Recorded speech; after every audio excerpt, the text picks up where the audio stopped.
Welcome back, everybody, to the vaal on Thursday, and we look forward to chatting to Daryl Marie about what the story is for a 7-race program. So you are reminded that the PA and the bipod start up in race 1, so get both exotics on early. Don't get left behind. Race 1, which should run at around, what time is that? 10 past 1, the first, and get on there. Now, let me give you an idea as to what the situation is with regards to scratchings on Wednesday morning. We've been told in race 1, take out the 7 and 9. Race 4, take out the 1. And race 5, take out the 2.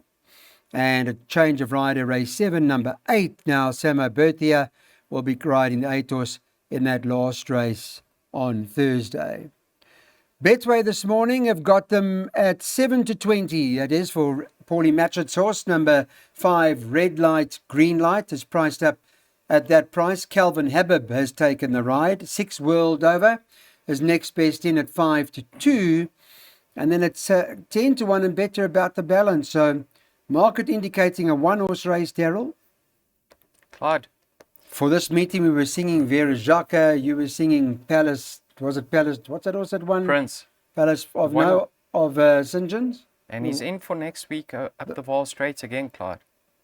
Can you save up? So the for one-eyed problem's not a problem up the straight. No. It's around the turn that you've got to worry now. Clyde, you'll see this. But you got the money, the both of them, eh?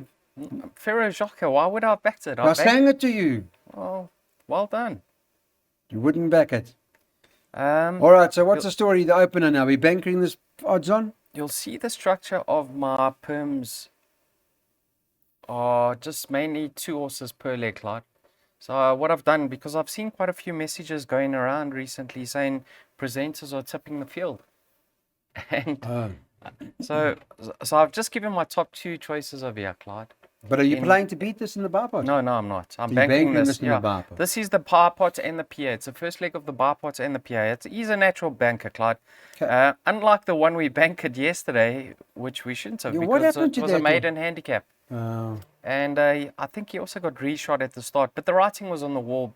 I just wasn't happy come closer to race time, Clyde. You know, many people say that's a kiss of death.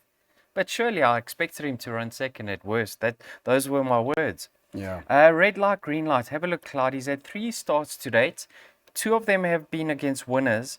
And look how well he's actually done for himself. I mean, he's finished right alongside some decent horses with potential and ones to follow in future. So really, it is his first start up the straight.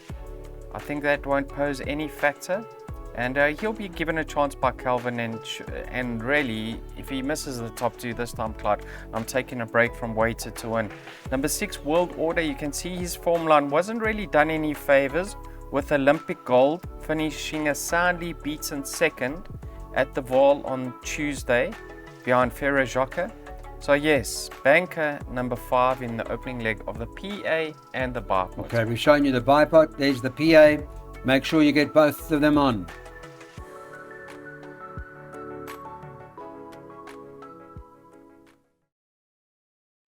Maiden class field, 1,600 meters. It's a straight course, no false rail, and that's the latest on the second, which runs at 1:45. And in this particular event, let's take a look at what Betway are thinking here. 7-2 Wednesday morning, about number 2, Scarlet Heart for Fani Bronkhorst. 4 Lady Blunt is 4-1. Number 6, Savara's Princess is trading at 9-2. 3 Rejuvenate, you can get as much as 5-1.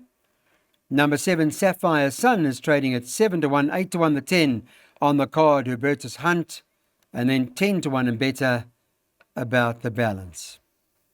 Scarlet Heart tops the boards, a couple in here. I thought that perhaps Rejuvenate, not without a chance, 5-1. Those two seem to have the solid maiden form coming into the race, but for you? Yeah, they have met in the past, and you'll see that Scarlet Heart got the better of Rejuvenate. But Clyde, excuse me, Clyde, on that occasion, she got a wonderfully patient ride from Striker, and she stayed on all the way to the line, whereas Rejuvenate challenged Daisy Jones a long way from home, and she only folded very late. So I actually think they're going to finish alongside each other this time round. Scarlet Heart, her issue here is she's drawn towards the inside. And we saw the going up the Vaal straight on Tuesday, middle outside, being superior. So I like the fact that she's coming back to a mile. I don't think she quite saw at the 2000 last time out. So strong winning chance. If you have a look at that race that I mentioned behind Daisy Jones, Clyde, you'll see a filly finish quite some distance behind them in Sapphire Sun. And there's not much separating Sapphire Sun and Lady Blunt. And there's not much separating Lady Blunt and Savara's Princess. So I'm excluding all of those. The one I'm looking for improvement from is Herbertus Hunt. Now you can see she ran against winners last time out, Clyde, in the very same race as the first favourite. So surely by now that form line's been franked. Red light, green light, finished a few lengths ahead of her. And you can see she made good improvement from run 1 to run 2, and she's even going to strip fitter. Craig Zaki now takes the ride, drawn towards the outside. In my mind, she's the value in the race. And then Amaze Me also forms part of my pick 6. She's running thereabouts. She's got a claimer. She's drawn on the right side of the track, and St. John's absolutely firing at the moment. So I'm happy with my 4 picks in the opening leg of the pick 6, 2, 3, 5, and 10. Okay, Herbertus Hunt, the 10 horses, 8-1 at the moment. 2, 3, 5, 10. You heard from Daryl, first leg of the pick 6. That perm cost $17.92. Welcome back. Third race, handicap now 1,000 metres. Of course, it's up the straight. The third runs at 20 past 2. And Wednesday morning, the favourite number 2, Seawolf, priced up at 2-1. The Happy Claims again. The horse carrying the 62.5 on the back, but Sammy Berthia will take that claim off. 7-1 Tiger for Mike Azzi and Adam Azzi 5-2 second favourite. Tony Peters also got Mr. Wilson in here. Chad Little's riding that, priced up at 7-2. And the Fevin Bumps last grind, perhaps not out of it. Serena Moodley's got the ride on that, is 6-1. I see Fabian Habib's got the 6 Water Tiger and the 3 Tiger Storm in here. Water Tiger 6-1 and Tiger Storm 10-1. And it's 12-1 and better about the balance. So Tony Peter got quite a strong hand. Yes. Mr. Wilson let the side down last time out, so I think they expected better from him, Clyde. But strictly on paper, he's got his work cut out. Yeah. He was beaten, he was well beaten, and he's worse off at the weights. So, what can help him or assist him in reversing that form? And maybe the blinkers, because the blinkers are now fitted. But I think he needs another run. I think he was too soundly beaten last time out to reverse it a few weeks later. What is it? 3 weeks later. So I'm really keen to see how Mr. Wilson goes with the blinkers. But next time out, I think... You'll follow him next time. I prefer him, having his peak run. Now have a look at Seawolf. Clyde. On his day, if he gets to the front and he gets rolling from the jump, he's very, very quick. If he breaks well, I think he's going to have the rest on the back foot from the jump. And the horses that he beat last time out, he's better off at the weights with him. So I think he needed that rest. Tony put him away. He obviously wasn't happy in how he was performing on the track. Gave him that short break. And his 2 runs, although his first run was beaten 10 lengths, Clyde, have been great. I'll tell you what. Hemisphere 1 from there. It's personal 1. Lonely as a Cloud 1. There have been 4 runners and 4 winners from that form. And now he's cherry ripe. Same apprentice, same tactics. I think he's going to go very, very close to backing that victory up. But I do have a lot of respect for One Tiger. Now, last time out, he was returning after a short rest and gelding. And you can see it was over 1160, Clyde. And he had a tricky draw on that occasion. They bounced him, they made use of him to come to the middle outside, and he only gave way extremely late. Now he's going to strip fitter.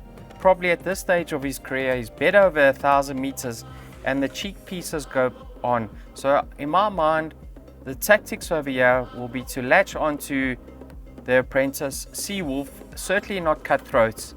And if he does do that, he'll get a great toe through, and I see him running on bar. So in order, I'm going 7 from 2, But I expect them to fight it out. Okay, 2-horse race for Daryl. Because beyond that, anything can win. 2 and 7 by 1, 2, 3, 4, 5, 6, 7, 8. By 5 and 7 by 5 and 7.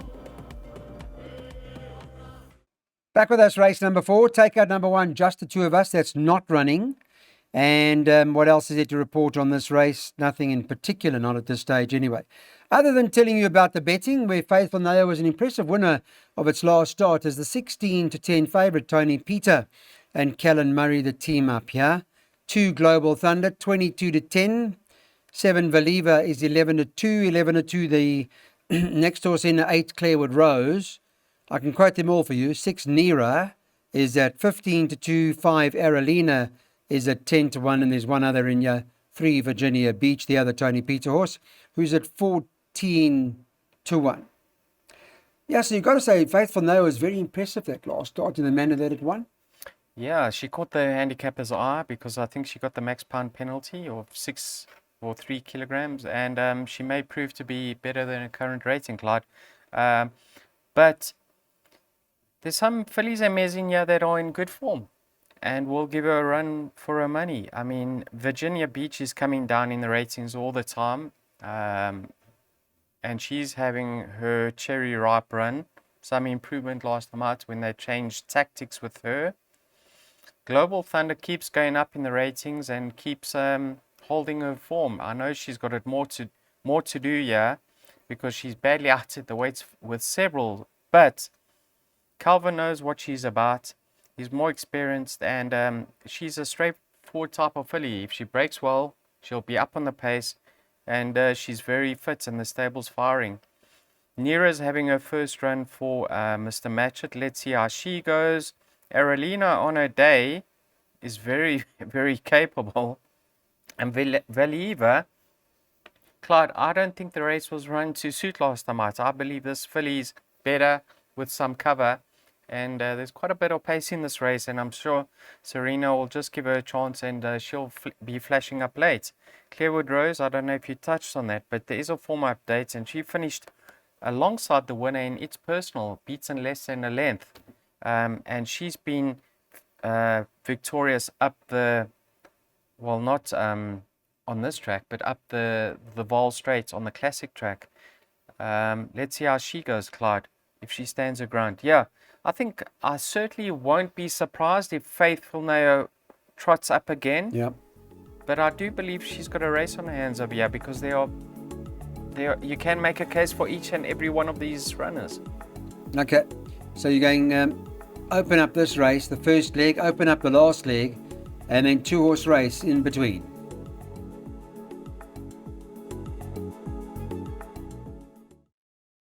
Back with us now. Let's move on to race number 5. It's a classified stakes over 1,000 metres. Let me bring you up to speed with the betting. Number 7 Time for Charity, 14-10. 8 Mika's Bomb is 7-2. 3 In the Ether is at 9-2. Number 1 Nkanda Gold is 5-1. And the 5 Blind Fire is trading at 6-1. There is another worth mentioning, the 6 Misty Metal, who's in here at 8-1. You can get 10-1 and better about the balance. So Time for Charity from a market perspective, Daryl, does appear to be the right horse in the race. You agree with that? 6-year-old. What is she now? 6-year-old man? Yeah. Clutch is in cracking form. In the computer form for last start doesn't mention that she got left at the start. She came out slow by 2 lengths. And she was on top of them going through the 400. So she recovered quickly on that occasion. She now comes back down to 1,000 meters, Clyde. I don't think that's going to pose any issue, just as long as she gets a clean break. You can see, go back a couple of runs in her form line. You'll see that she holds Mika's Bomb quite comfortably by 5.5 lengths. And Mika's Bomb is only 2 kilograms better off. So I really believe that she should be able to confirm that form with Mika's Bomb. And then on the last run beyond Faithful Naya, there's nothing separates Mika's Bomb and Nkanda Gold. So I've excluded them two. The horse I've included as backup for Time for Charity is number 5, Blind Fire. Now, yes, on her penultimate start behind Global Thunder, she's held by Time for Charity, but that was over 1160. I like her over 1,000 meters with the blinkers, and you can see she was ridden by a 4 kg claiming apprentice in her last 2 starts. If Sereno can get this filly out the pens quickly, Clyde, on a fast run surface, I think she's going to be very, very competitive, and I believe she's going to pose the favorite's biggest danger. I think she'll come out quick, and she'll be given every opportunity, like Pennsylvania. And if she's good enough, she'll hold on. But I expect Time for Charity to go very close to winning. So yes, 5 and 7. I know it's a tricky race, but I'm really believe that we're on the top or the right 2. Yeah, You can get 11-2 about Blind Fire at the moment, just so that you know. That's the latest, well, the early morning, Wednesday morning market with Betway about Blind Fire. And Daryl making it between the two, the favourite, Time for Charity and Blind Fire.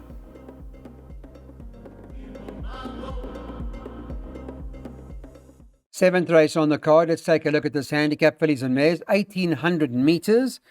And the market has got them as follows. Let me just bring it up for you quickly to bring you up to date with what the Wednesday morning betting show. 2 Azaleas for all, top of the board, 7-2, but 7-2 the field. Number 5, Art Nouveau, 7-2. So is the 7, Kissing Machine, 7-2. 1 2-Step Queen, 4-1. 5-1, 3 Free in Seattle. 8 Play with Fire is trading at 6-1, and 8-1 about number 6, Lady Sabrina.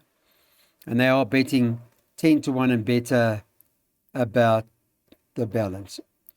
All right, Daryl, let's talk about it. What do you make of it? They're going over the 1,800 metres now. It is a handicap, fillies and mares.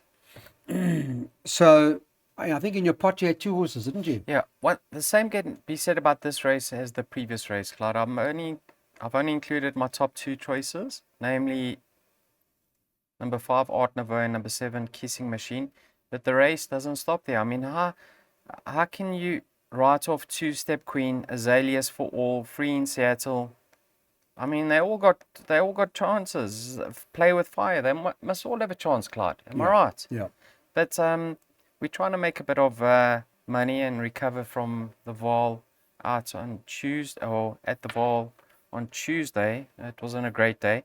So Art Nouveau, Clyde, I know in her last start she's held by Azaleas for all, and Azaleas for all is ridden by Chad Little for his good mate Brendan Fegan. But I like the fact that Art Nouveau is coming back to 1,800 meters. You think it was a bit too far for her last time? I think so. 2,000. She moved in sweetly. Yes. She had nothing to pull her through, Clyde. She quickened up beautifully. So I think with a little bit of cover over the 1,800, we'll see her reverse the form with Azaleas for all. It's not guaranteed. That's just my opinion, Clyde. Azaleas for all was staying on over the 2,000. So yes, the 5 to reverse the form with the 2. So Chad couldn't do the 57 and a No, half? Chad's riding for his mate, Brendan. For Brendan, okay. Yeah. Okay, so there's a commitment there. Because I know the Tony Peter stable got an arrangement with Chad that he rides their top weights. I think Chad. First. Yeah. Okay. Then you got Kissing Machine, Clyde.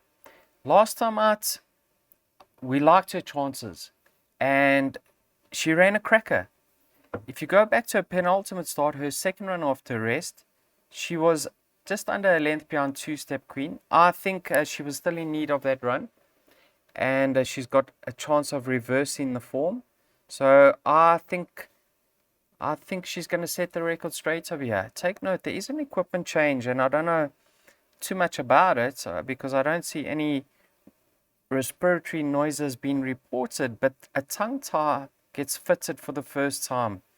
And if you watch that race over a mile, Clyde, she never gave up. She tried her hardest all the way down to the line, and I think she's actually better over the 1,800 at this stage of her career. So numbers 5 and 7 to fight it out, a preference for Kissing Machine. Okay, that's the latest from Daryl. He's going up with Kissing Machine straight up and currently priced up at around, so what price is that, Daryl? 7-2, I think was the, 7-2 was the Wednesday morning market. At this stage, we'll see how it all plays out race time. The last one on the card, the 7th race, a handicap fillies and mares. They're going over the 1,800 metres, so the starting stalls will stay where they are. And the Betway market on Wednesday morning have got favourite number 8, Kiss of Fire, For the Labuschagne stables, Samia Berthia's riding takes the allowance, the claim at 4-1 at this point in time. But 4-1 the field. 2 Wagram is also priced up around 9-2. Calvin Habib riding for the Alec Laird stable. Chad's on number 5 or number 4, Boom Boom for Fani Bronkhorst. They at 5-1.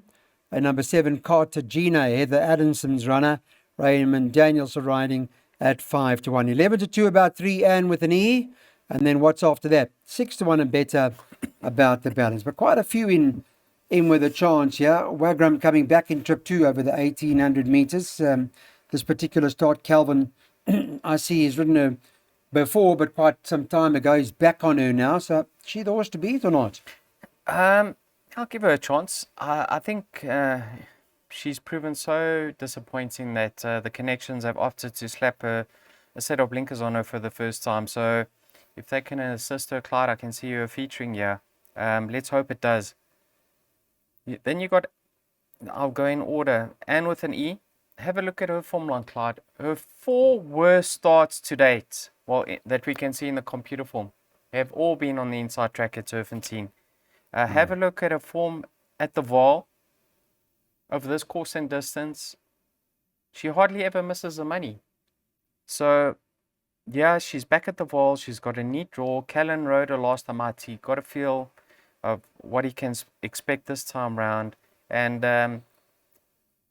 I think she's going to set the record straight and prove that she is a much better filly or mare at the Vaal. So I like her chances. I've actually suggested her as the each-way play. Boom Boom.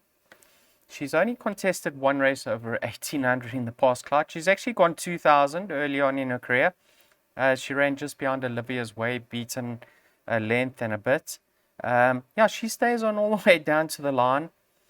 I think if things go away, she can certainly feature here. We'll know by now whether that form line's been franked with Kissing Machine.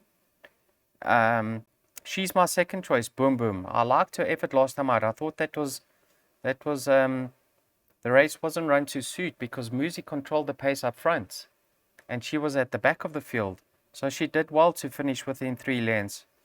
Yeah, and then several others with chances, Clyde. In order, 3 from 4. And then Wagram. 3-4-2. I'll leave it to you. And with an E for Daryl here, who's on Wednesday morning at 11-2, the win, 11-10 the place.